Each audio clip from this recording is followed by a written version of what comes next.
We just get a reaction to the charges being filed against Ms. Rapkin this morning. I think it's extremely disappointing. You know, you spit on somebody and you would think that the charges would be more harsh, and you spit on a minor at that was exercising, you know, one of his civil rights. It's ridiculous, I feel, because if I were a police officer and I got spat on, it would have automatically been a felony. But because I'm not a police officer, and for whatever other reasons they see fit, it's not, the charges are not more harsh. So it's extremely disappointing. Eric, what charges were you and your family hoping for? What charges were you guys thinking would be more appropriate? What's your concern? What charges were you, for example? Matthew, you can speak on it if you Sure. feel. Do you want me to answer it? Yeah, you can. I mean, I think that one of the major concerns for the family in discussing this with them is that it just seems unfair that you can spit, a white woman can spit in a black man's face because he's black, and the only thing that the DA's office can charge him with is a disorderly conduct, which is a crime that you can get for just shouting too loud in a public place. That seems inequitable. I mean, Eric can speak to the hate crime enhancer and how we are proud of the DA's office for doing that and listening to the community to put that on. But there's got to be, it just is incredible that a woman can do that and do it with the purpose of hate and only face a misdemeanor charge. I was thinking a question for Eric or for Matthew, but an attorney for another person who's protesting and supposedly assaulted or pushed by Ms. Rapkin is calling on her to get tested for COVID-19, considering the pandemic that we're in. Is that something that you guys would want to see, given the circumstances? Would you want her to be tested for COVID-19? 100%. I feel like that's essential for my health, first of all. And second of all, I mean, she spit on me. I think she should get tested for everything, because I don't know what she may have had, and I don't want to contract that. But you haven't heard from her directly that she hasn't tested, whether or not she's had it or does have it? I believe she has not tested for it. We have no information to suggest that she has been tested, and if she has, no one has shared with us the results. Nick, do you have a question? You said you don't want this to get in the way of the message that you have. What message is it that you want to share? Well, I think most importantly is, you know, we got to focus on the fact that was a youth-led protest, which is extremely extraordinary, considering that more often than not, in these situations, black youth voices are cast aside, when I feel like more importantly, we are the ones that end up getting the short end of the stick when it's all said and done. I also want to show the message that I'm not just a color, and that my skin is not a weapon, and that I don't think black lives should just matter. I think they should also be equal. Has this experience motivated you even more so to continue with this movement, pushing for? Yes and no, because the other day, 2 days ago, I had like a horrible breakdown, mental breakdown, just feeling like I was at a loss, like I can't win. But then, from hearing the words of an encouraging friend or two of my good friends, it made me motivated.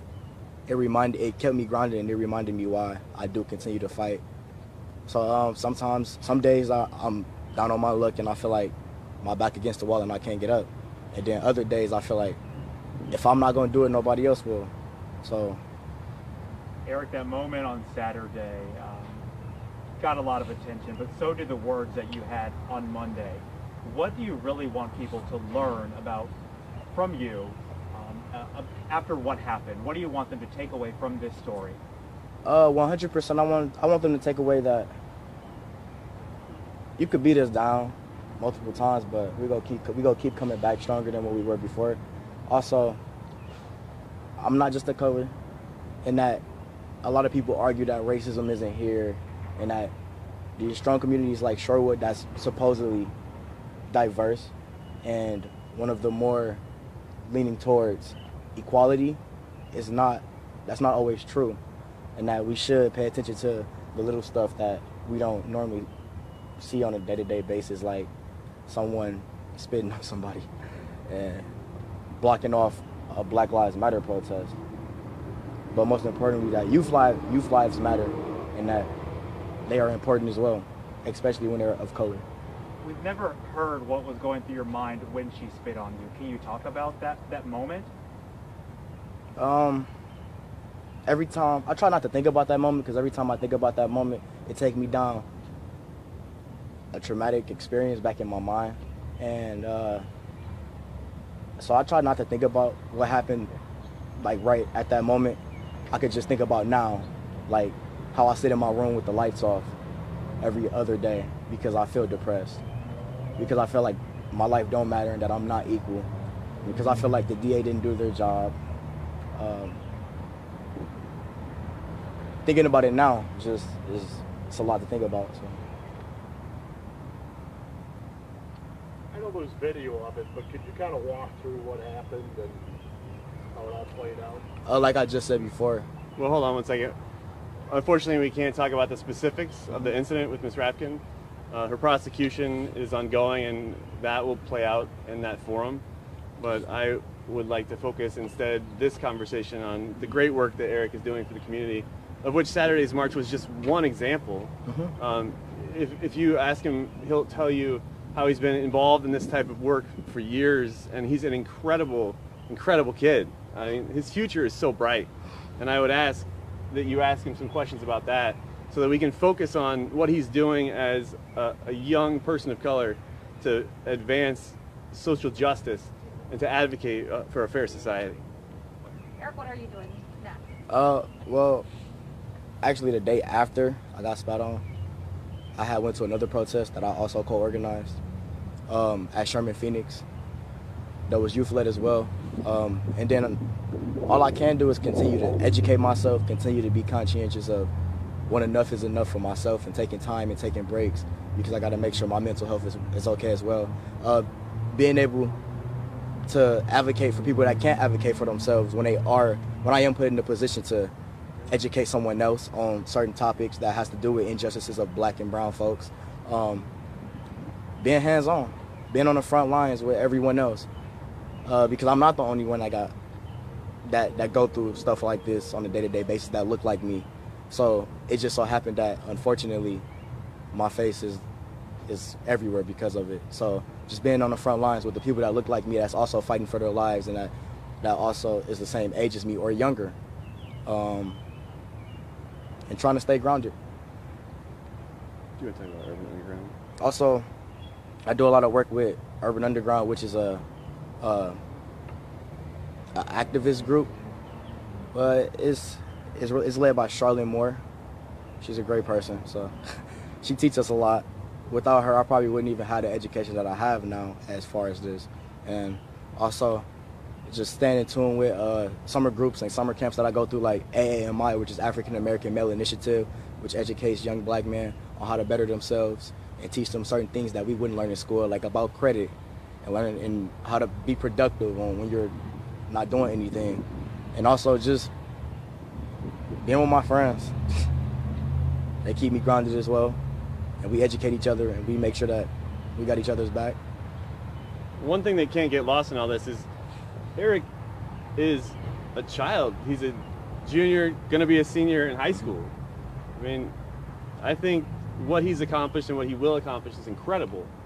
And I don't think we should lose that or lose sight of it. And I hope everyone will pay attention to that and focus on that as this thing goes forward. Anybody have any other questions for Eric specifically? I know you mentioned no information as to if and when Stephanie will get a coronavirus test. Do you have plans to get one, Eric, yourself, since you were spat on? 100%. Tuesday I should get one. So I got to make sure I'm checked. Make sure my health is up to par.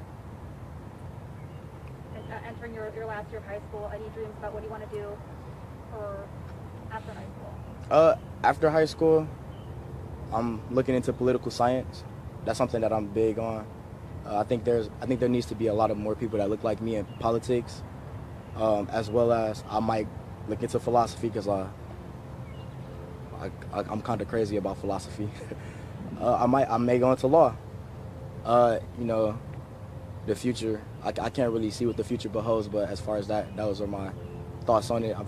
I'm planning on going to a HBCU college, and trying to take whatever education that I do get to the highest level so I can better myself and better other folks as well.